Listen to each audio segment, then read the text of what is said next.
नमस्कार, मैं अमित। आप देखना शुरू कर चुके हैं लाइव पब्लिक।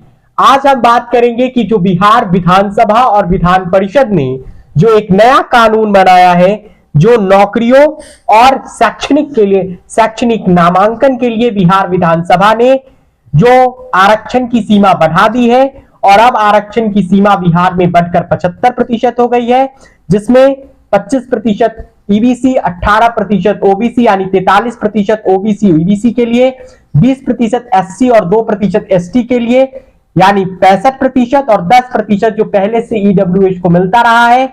नरेंद्र मोदी सरकार 2019 में ईडब्ल्यूएस आर्थिक आधार पर सामान्य वर्ग के गरीबों के लिए जो 10% आरक्षण का कानून लेकर आई थी, उसके तहत 75% मिलता रहा है 10% आरक्षण। वे जुड़कर 75% अब आरक्षण नौकरियों में और शैक्षणिक नामांकन में बिहार में हो गया है। तो आज हम इस वीडियो में बात करेंगे कि अगर इस कानून को सुप्रीम कोर्ट में चुनौती दिया भी गया तो नीतीश सरकार का पक्ष क्यों मजबूत हो सकता है, बिहार सरकार क्यों मजबूत स्थिति में दिख सकती है। इसके कई कारण है। पहला कारण तो यह है कि बिहार विधानसभा और विधान परिषद ने इस कानून को सर्वसम्मति से पास किया है, यानी जो बिहार के विधानसभा और विधान परिषद में विपक्ष में बैठी हुई भारतीय जनता पार्टी है, बीजेपी है, उसने भी इस कानून का समर्थन किया है, इस आरक्षण विधेयक का समर्थन किया है। यानी अगर यह मामला सुप्रीम कोर्ट में जाता है तो बीजेपी तो नीतीश सरकार ने गेंद केंद्र के पाले में रख दिया है, यानी अब सारा दारोमदार केंद्र की मोदी सरकार के पास है, क्योंकि बीजेपी ने बिहार में इसका आरक्षण बढ़ाने के इस विधेयक का विरोध नहीं किया है, यानी एक समर्थन दिया है। अमित शाह का वह बयान कि हम जातीय जनगणना का सैद्धांतिक रूप से समर्थन करते हैं, हम इसका राजनीतिकीकरण नहीं चाहते हैं। यानी केंद्र सरकार क्या नीतीश सरकार के साथ इस मसले पर सुप्रीम कोर्ट में खड़ी नजर आएगी या अदालतों में खड़ी नजर आएगी अगर इस कानून को किसी ने सुप्रीम कोर्ट में या अन्य अदालतों में चुनौती दिया तो। वैसे बिहार के कुछ बगल के प्रांतों में जान लीजिए, उत्तर प्रदेश में 60% आरक्षण है, झारखंड में 60% आरक्षण है, वेस्ट बंगाल में 55% आरक्षण है। लेकिन 1992 में सुप्रीम कोर्ट ने इंदिरा शाहनी 9 जजों की संवैधानिक पीठ ने इंदिरा शाहनी और भारत सरकार के केस में ऐतिहासिक फैसला सुनाते हुए 50% आरक्षण की सीमा तय कर दी थी, रिजर्वेशन की सीमा तय कर दिया था। हालांकि 1962 में एमआर बाली वर्सेस मैसूर सरकार में भी एक आरक्षण के मसले पर कोर्ट में सुनवाई हुई थी, जिसमें पहली बार 5 जजों की पीठ ने माना था कि रिजर्वेशन 50% के आसपास होना चाहिए या कम होना चाहिए। 1985 का केसी वसंत कुमार वर्सेस कर्नाटक सरकार का केस याद कर लीजिए, जब 5 जजों की पीठ में से एक ने कहा 50% रिजर्वेशन लिमिट नहीं होता है, लेकिन दूसरे जज ने कहा था कि 50% रिजर्वेशन लिमिट लागू होना चाहिए। बाकी 3 जजों ने लिमिट पर कोई कमेंट नहीं किया था। वैसे जो आरक्षण बढ़कर बिहार सरकार ने बनाया है, उनमें 1992 का सुप्रीम कोर्ट का इंदिरा शाहनी वर्सेस भारत सरकार का वे फैसला, जिसपे सुप्रीम कोर्ट के 9 में से बड़ी पीठ में से 8 जज ने कहा था कि 50% लिमिट के पक्ष में 8 जज थे, जबकि 1 जज इसके लिमिट के खिलाफ थे। ये 1991 की बात है, जब केंद्र में कांग्रेस की इस दौरान सरकार थी और प्रधानमंत्री PV Narasimha Rao general category को आर्थिक आधार पर 10% रिजर्वेशन देने का आदेश जारी किया था, जबकि पेशे से वकील और पत्रकार इंदिरा शाहनी ने दिल्ली के थे, उन्होंने इसका विरोध सुप्रीम कोर्ट में किया था और जिसके बाद सुप्रीम कोर्ट ने यह टिप्पणी किया था।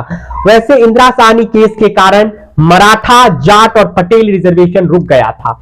आज आंध्र प्रदेश के जनवरी 2002 में आंध्र प्रदेश के ने टीचरों के भर्ती में एससी कैटेगरी के लिए 100% रिजर्वेशन कर दिया था। सुप्रीम कोर्ट ने इस आदेश को खारिज कर दिया।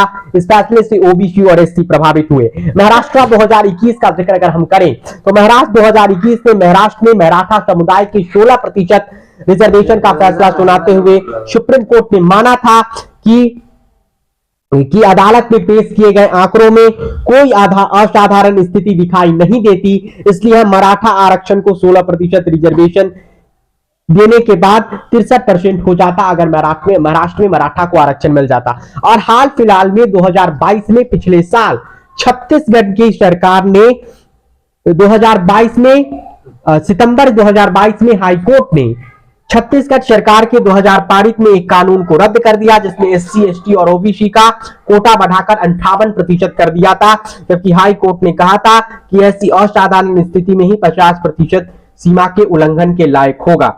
वैसे आपको बता दें कि बिहार सरकार के लिए यह विशेष परिस्थिति इसलिए बनी है कि बिहार सरकार इसे 9वीं अनुसूची में अगर शामिल करा लेती है संविधान की, जिससे न्यायिक समीक्षा न हो। बिहार सरकार के पास एक मजबूत विकल्प है कि आरक्षण की सीमा बढ़ाने के प्रस्ताव को संविधान की 9वीं अनुसूची में के तहत रखा जाए। इसके लिए राज्य सरकार अपने बिल को केंद्र के सामने पेश करे और यदि केंद्र इसे संविधान की 9वीं सूची में रख लेता है तो इस फैसले के न्यायिक समीक्षा की सुरक्षा मिल जाएगी। मतलब कोर्ट कोई सीधा समीक्षा नहीं कर पाएगा इस मसले पर।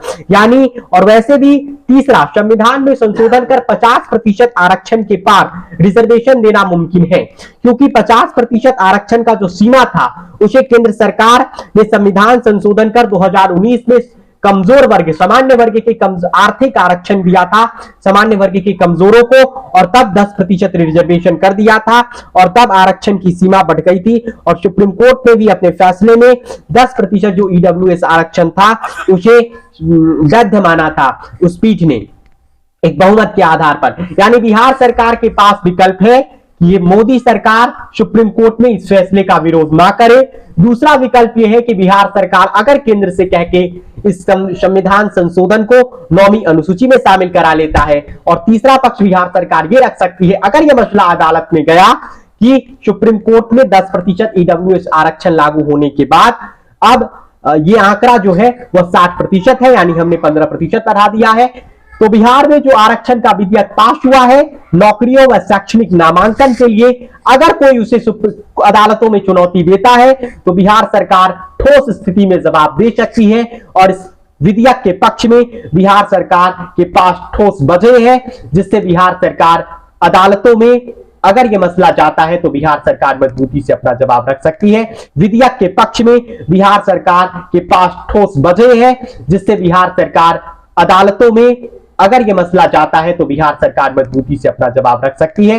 ये वीडियो आप लाइव पब्लिक पर देख रहे थे, वीडियो कैसा लगा हमें कमेंट करके बताइए। और अब तक अगर हमारे YouTube चैनल को आपने सब्सक्राइब नहीं किया है तो सब्सक्राइब कर लीजिए। आप सभी को धनतेरस, छोटी दिवाली और दीपावली की ढेर सारी शुभकामनाएं।